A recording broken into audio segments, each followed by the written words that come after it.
Bonjour à toutes, bonjour à tous, heureux de vous retrouver pour ce nouvel épisode de Faire Nation, l'émission qui interroge ce qui nous relie et ce qui parfois nous divise. Aujourd'hui, nous allons parler d'un sujet bouleversant mais fondamental, celui des enfants confrontés à des événements traumatiques. Que se passe-t-il lorsqu'un enfant est confronté à l'impensable? Comment l'aider à se reconstruire, à reprendre sa place dans le monde? Et que peut faire la société, famille, soignants, institutions, pour prévenir l'enracinement de la douleur dans le silence? Pour en parler, je reçois aujourd'hui une pédopsychiatre de référence. Elle est une pionnière dans la prise en charge de psychotrauma chez l'enfant. Elle a vécu de l'intérieur la nuit de l'attentat du 14 juillet 2016 à Nice. Et elle a fondé, dans la foulée, un centre unique en France, le Centre d'expertise pédiatrique du psychotrauma. Bonjour Florence Askenazi. Bonjour Rachid Azizi. Merci d'être parmi nous. Alors Florence Askenazi, vous êtes pédopsychiatre, professeur à l'Université Côte d'Azur, vous dirigez un labo de recherche et vous êtes à la tête du Centre d'expertise pédiatrique du psychotrauma, et vous êtes également la présidente de la Fédération Alter que vous avez confondée avec la regrettée Françoise Rudetsky. Alors Florence Askenazi, on sent à chaque page de votre livre une urgence à dire, une urgence à nommer, à partager aussi. D'où vous est venue une nécessité d'écrire ce texte aujourd'hui? Vous savez, Rachid, il y a urgence à dire, il y a urgence à écrire, il y a urgence à agir. Mais c'est peut-être pas exactement ça. Le livre a été écrit des années après le drame qui s'est déroulé. Et peut-être d'autres pensées et d'autres formules viendront encore plus tard. Donc il faut aussi un temps de maturation. L'urgence, elle est surtout d'apporter des soins aux personnes qui sont traumatisées, qui sont victimes. Oui, c'est ça. Trop d'enfants et d'adolescents subissent aujourd'hui des événements traumatiques de plus en plus violents. C'est une réalité que vous constatez dans votre quotidien? Alors, c'est une réalité que je constate sur le terrain. Oui. C'est une réalité aussi qui est reconnue au niveau international. C'est globalisé. Aujourd'hui, le traumatisme des enfants est reconnu de façon globale dans le monde entier. C'est un véritable problème, une vraie épidémie qui est en train d'arriver dans le monde, pour laquelle il faudrait commencer à réfléchir pour avoir des réponses qui soient adaptées. Et surtout, la grosse problématique, c'est que les réponses doivent être proportionnées à un nombre très, très important de personnes et de populations. Donc, nous avons à faire face à quelque chose qui est assez inédit et qui va l'être de plus en plus. Ben oui, regardez ce qui se passe. Il y a des traumatismes de la vie collective. Enfin, je l'appelle comme ça. Hein. Oui. Les traumatismes de la vie collective, bien sûr, on a parlé là du terrorisme, mais il y a aussi le changement climatique, qui est évident maintenant, et qui se montre chaque jour de façon de plus en plus terrible pour les populations. Il y a les guerres qui sont aux portes de l'Europe, mais aussi en Afrique, sanglantes. Donc vraiment, nous entrons dans une ère où on observe de plus en plus de traumatismes pour un grand nombre de populations, et aussi pour les enfants. Et ça, c'est assez nouveau. Il y a quelque chose de très important que je voudrais souligner. Oui. C'est qu'il faut bien comprendre aussi que ces traumatismes qui touchent un grand nombre de populations collectivement entament aussi la vie intime des personnes, profondément. Entament la vie intime des familles, entament la vie intime des enfants. Donc c'est un drame familial par la suite.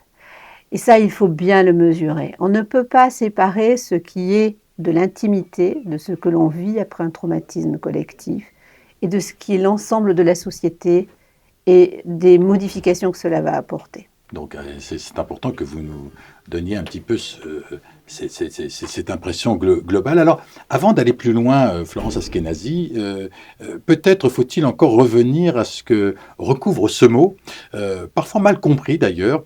Qu'est-ce que le psychotrauma? Pardon de vous poser la question directement, mais au juste, et surtout chez l'enfant. Quel est son impact et quelle est sa mécanique? Oui, c'est une question importante. Hein. Oui. Le psychotrauma, c'est un mot valise. Qu'est-ce que c'est un mot valise? C'est un mot dans lequel on va pouvoir mettre beaucoup de choses. Ouais. Alors c'est bien plus complexe en fait que ça. Le psychotrauma, c'est un ensemble de difficultés, parce que j'aime pas trop le mot trouble, hein, de difficultés qui sont exprimées par les victimes dans les suites d'un événement. Alors ça, c'est très important. Oui. C'est-à-dire que si on se base sur les difficultés psychiatriques ou psychologiques, oui. C'est la seule difficulté qui est secondaire à un événement.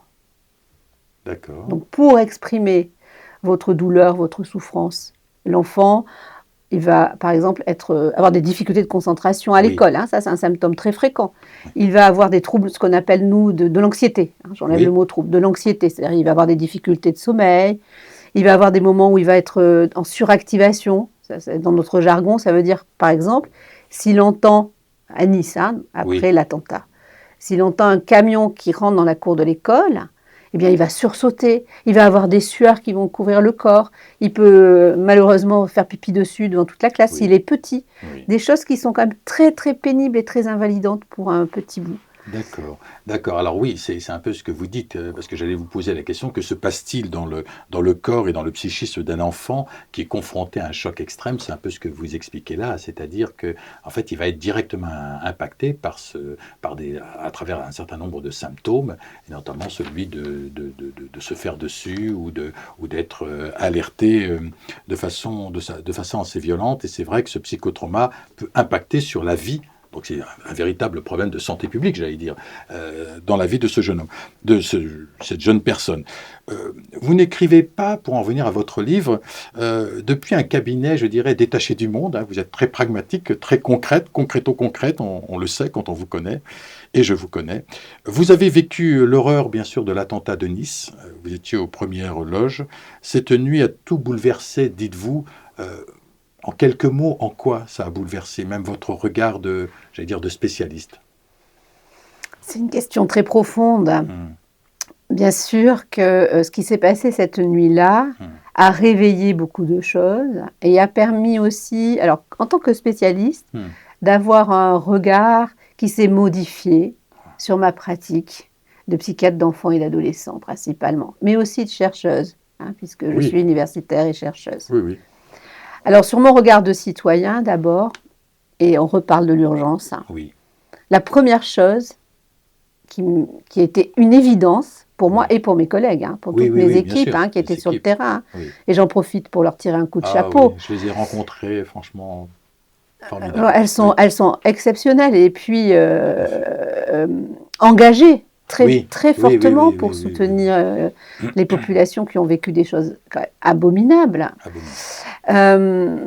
Donc, la première chose, c'est ça, c'est l'urgence de répondre, de donner une réponse et la moins mauvaise possible. Parce qu'on ne sait pas aujourd'hui. Et à l'instant qui venait, et surtout, bien sûr, Achille, à l'instant T. Mais il ne faut pas se leurrer.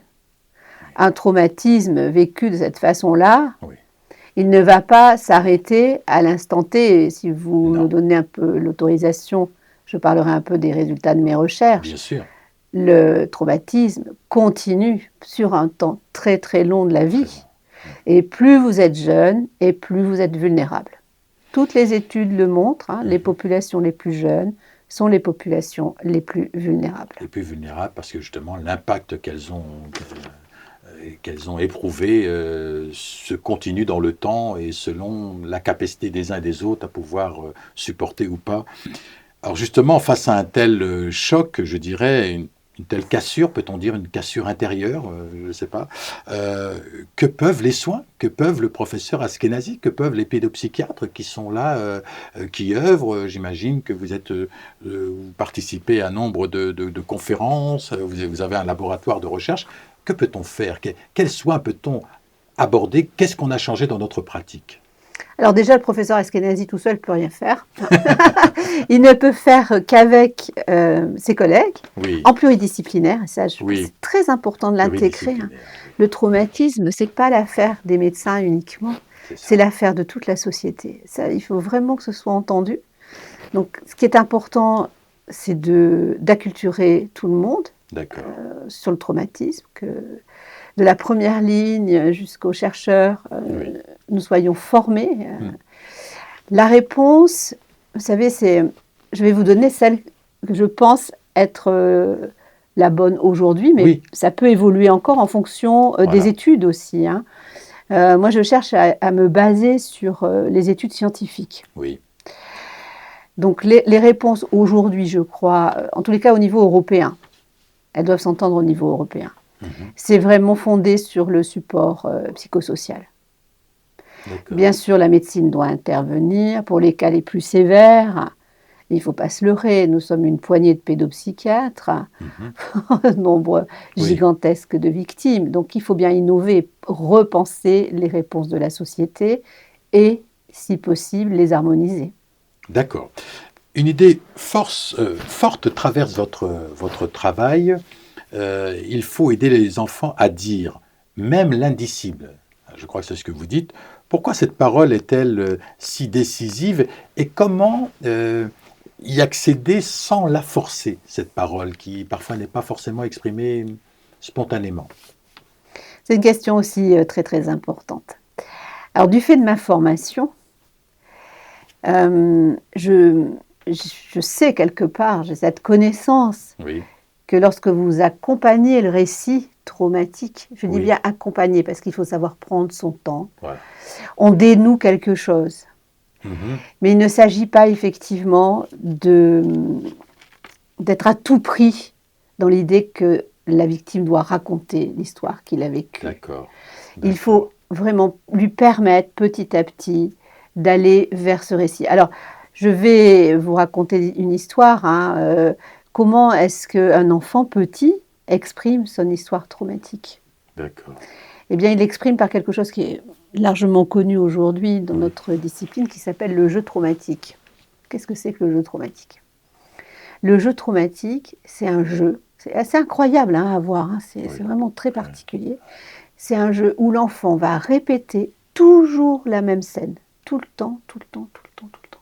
À chaque fois qu'il vient pour les consultations ou pour les séances de psychothérapie, Oui. il refait la même petite scène pendant des mois et des mois, qui en fait, la répétition, ça peut être avec des petits personnages, Oui. de ce qu'il Des a dessins. vu, des petits dessins de ce qu'il a vu. Et il faut respecter ce temps-là. Et il faut respecter ce temps-là. Et pour reprendre ce que vous disiez en introduction, Oui. il faut respecter le temps qu'il lui faudra pour sortir de ce silence. C'est ça. C'est ça. Parce que j'ai vu beaucoup d'enfants, petits, Oui.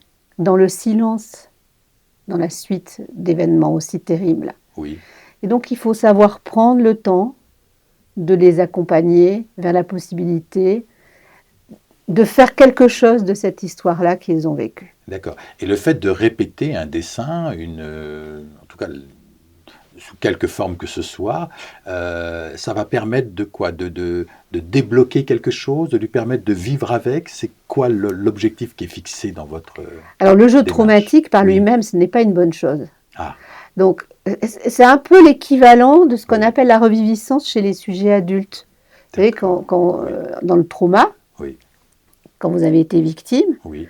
vous revivez sans pouvoir le contrôler C'est la ça. scène. Elle Ouais. vient à On nouveau. ressasse. D'une Plus que certaine ça, façon. C'est plus que c'est ça. comme si c'était quelque chose qui pénètre à l'intérieur de vous. D'accord. Vous voyez à nouveau le film Oui. de Vous ce y qui êtes. s'est produit. Vous y êtes, comme si vous y étiez. Oui, oui. Et ça, vous ne pouvez pas le contrôler. Ça peut venir n'importe quand. Ça rumine, quoi. Ça passe en boucle. Quoi. Oui, c'est ça. C'est une espèce de boucle traumatique, Oui, oui. souvent visuelle ou olfactive ou Oui, oui. sensorielle, en fait. Oui, c'est ça. Et chez l'enfant, ça peut se manifester sous cette forme du jeu traumatique. J'en parle dans le livre, hein. Oui. Et souvent, ce qui se passe, c'est que dans les familles, on ne s'en aperçoit pas. Parce C'est qu'un ça. petit qui joue dans son coin, Oui. il est tranquille, il ne fait pas de bruit, il ne crie pas, Oui. on oublie. Oui. Et d'autant plus dans les traumatismes collectifs, quand papa et maman, eux aussi, ont été impactés. Oui. Parce qu'eux aussi sont dans leurs pensées traumatiques. Oui. Oui. Donc ça crée ce fameux silence dont vous avez parlé. C'est bien connu. Donc, vous, en tant que thérapeute, vous allez accompagner ce jeu traumatique. L'enfant ne sera plus seul avec cela jusqu'au moment où il pourra exprimer quelque chose autour de ça ou surtout le modifier. Très bien, d'accord. Ah oui, on voit bien la démarche qui est... Alors, vous insistez aussi sur la prévention, agir avant que les blessures ne s'ancrent ne s'ancre trop profondément. Quelles seraient les premières lignes de défense à construire, je dirais, collectivement? Alors ça, c'est un sujet aujourd'hui, mais dont il faut absolument se l'approprier. Voilà. Il faut faire quelque chose. Alors, je crois d'abord qu'il faut qu'il y ait suffisamment d'experts autour de la table pour discuter et réfléchir tous ensemble à ce que nous pouvons faire. Et pas simplement au niveau français, si je peux me permettre, mais aussi au niveau de l'Europe, parce que nous sommes tous concernés. Une vision plutôt globale. Une vision un petit peu plus globale. Et bien sûr qu'il respecte les différences entre les pays, ça c'est fondamental et c'est très important. Oui. Mais il faut quand même que nous arrivions à avoir une stratégie commune et nous y travaillons de façon très rapprochée, notamment avec ma collègue que vous connaissez bien, le professeur Lise Sten. Qui a été en première ligne aussi pour les attentats dramatiques sur l'île d'Utøya en Norvège. Donc je crois que d'abord, il faut savoir parler et essayer d'avoir des réponses qui soient à peu près harmonisées. Je vais vous dire pourquoi. Parce que tant que nous n'aurons pas de réponses harmonisées, nous n'aurons pas de données tangibles. Voilà. Et comme disait Camus, mal nommer les choses, c'est rajouter du malheur au monde. Exactement. Tant que nous n'aurons pas des données fiables pour pouvoir faire face à ce qui se passe, nous n'aurons pas les bonnes réponses. Nous aurons des réponses parcellaires, au coup par coup. Oui. Et puis la société, vous voyez dans quel état elle est. Oui. Bien sûr, ce n'est pas le traumatisme qui induit tout ça, mais c'est une partie de ce qui crée le malaise aujourd'hui. Et peut-on dire en quelques mots si le traumatisme évolue aussi? L'appréhension du traumatisme aussi évolue en fonction de ce à quoi on est confronté. Et les enfants sont en première ligne. Bien sûr. Alors, nous vivons dans une société, ce n'est pas vous qui allez me dire le contraire, Florence Askenazy, dans une société où la violence, les catastrophes, les images chocs s'imposent partout, très tôt, trop tôt. Comment préserver les enfants de cette contamination émotionnelle? Eh bien ça fait partie des sujets qu'il faut traiter et qu'il faut réfléchir. Il y a la question éthique aussi qui est centrale. Hein. Oui. Bon, le développement de l'intelligence artificielle à toute vitesse aujourd'hui fait que les réseaux sociaux envahissent le psychisme des enfants, qui n'ont aucune mesure de protection face à ça. Et on voit les catastrophes auxquelles ça mène. Hein, et la question de l'esprit critique aussi. Bien sûr. À partir du moment où on pose une question, on a la réponse, on n'a plus besoin de comprendre l'articulation, ce qui nous a amené à comprendre le cheminement. Très bien. Il y a peut-être encore un tabou autour de la souffrance psychique des enfants, Florence Askenazy. Est-ce que la santé mentale de l'enfant est aujourd'hui prise au sérieux comme un enjeu de santé publique? Alors, allez hop, je vais dans le côté plus politique, mais tant qu'à faire. Alors, la santé mentale des enfants est reconnue comme grande cause, suite aussi à la publication du rapport du Sénat en 2023. Et il y a quand même un effort qui est fait. Oui. Alors la question, c'est, d'une certaine façon, on a l'impression que c'est jamais suffisant. Voilà, c'est ça. Jamais suffisant. Et pourquoi? Parce que le traumatisme, c'est quelque chose qui aspire complètement. Et en santé mentale, il n'y a pas que le traumatisme. Il y a bien d'autres causes aussi à défendre, je tiens à le souligner. Oui.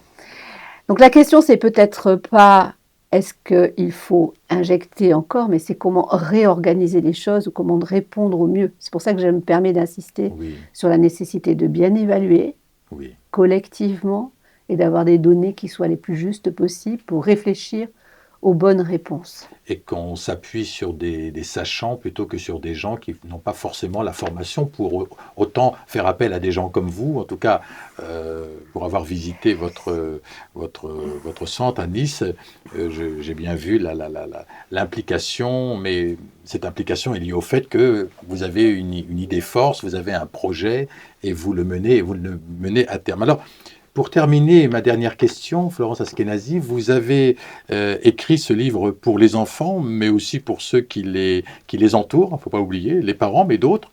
Que diriez-vous à une mère, un éducateur, un policier, un enseignant, qui se sent démuni face à un enfant brisé? La première chose, je lui dirais que ce n'est pas sa faute. Parce que vous savez, pour les parents ou pour les accompagnants, il y a deux grandes allées et qui se reconnaissent à chaque fois, malheureusement, la culpabilité et la honte.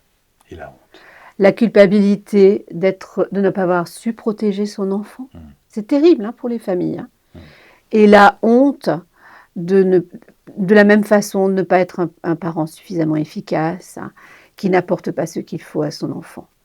Donc c'est la première C'est chose à intéressant ce que dire. vous dites sur les deux notions, parce que dans la culpabilité, il y a cette notion de faute qu'on a commise vis-à-vis de l'enfant, soit vis-à-vis de l'enfant, et la honte, c'est vis-à-vis de la société, il y a un petit peu de ça. Donc oui, effectivement, ça peut avoir un effet assez... Pardon, je vous ai coupé. Non, mais pas du tout. euh, Pas du tout, parce que la culpabilité, effectivement, c'est paradoxal. oui, C'est contre-intuitif. c'est contre-intuitif. Beaucoup de réponses au psychotraumatisme sont contre-intuitives.